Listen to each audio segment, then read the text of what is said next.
So computer నెట్వర్కింగ్లో layer 1 physical layer ఒకసారి real world ఎగ్జాంపుల్తోని అర్థం చేసుకుందాం. ఇది ఒక వాల్ పోర్ట్. ఈ వాల్ పోర్ట్ నుంచి ఒక ఈథర్నెట్ వైర్ RJ45 మా దగ్గర ఒక అన్మేనేజ్డ్ స్విచ్ ఉంది, దానికి కనెక్ట్ చేసినాం. ఈ అన్మేనేజ్డ్ స్విచ్ నుంచి మిగతా కనెక్షన్స్ ఇచ్చినాము సో దాట్ మేము డివైజెస్ని ఇమేజ్ చేసుకోవచ్చు. అట్లనే అదొక access point, wifi access point. దాని నుంచి వైర్ ఇట్లా వాల్స్ త్రూ పోయి బయటికి పోతుంది.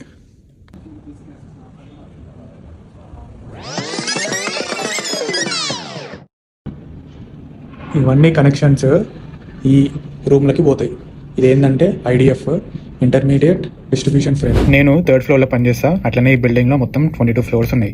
ఈచ్ ఫ్లోర్కి ఒక IDF ఉంటుంది. సో దట్ ఆ ఈచ్ ఫ్లోర్లో ఉన్న కనెక్షన్స్ అన్ని IDFకి పోతాయి. ఈ IDFలో బేసిక్గా యాక్సెస్ స్విచెస్ ఉంటాయి. ఈ IDF నుంచి కనెక్షన్స్ MDF అంటే మెయిన్ డిస్ట్రిబ్యూషన్ ఫ్రేమ్ దీనికి పోతుంది. ఈ MDFలో ఫైర్ వాల్స్ కానివ్వండి, రౌటర్స్ ఇవన్నీ ఉంటాయి. సో MDF నుంచి బయటికి connections like internet service providers వాళ్ళ కనెక్షన్స్ ఉంటాయి. ఇది on the whole physical layer. దీంట్లో డిఫరెంట్ టోపాలజీస్ కూడా ఉంటుంది. ప్రతి ఫిజికల్ లేయర్ ఇట్లానే ఉంటుందని చెప్పి మనం అనుకోలేము. ఇది జస్ట్ ఒక రెఫరెన్స్ ఏంటంటే డివైజెస్ ఎట్లా కనెక్ట్ చేస్తారు అని చెప్పి. వీడియో వాల్యుబుల్ అనిపిస్తే లైక్ అండ్ షేర్ చేసుకోండి, పేజ్ని ఫాలో చేసుకోండి.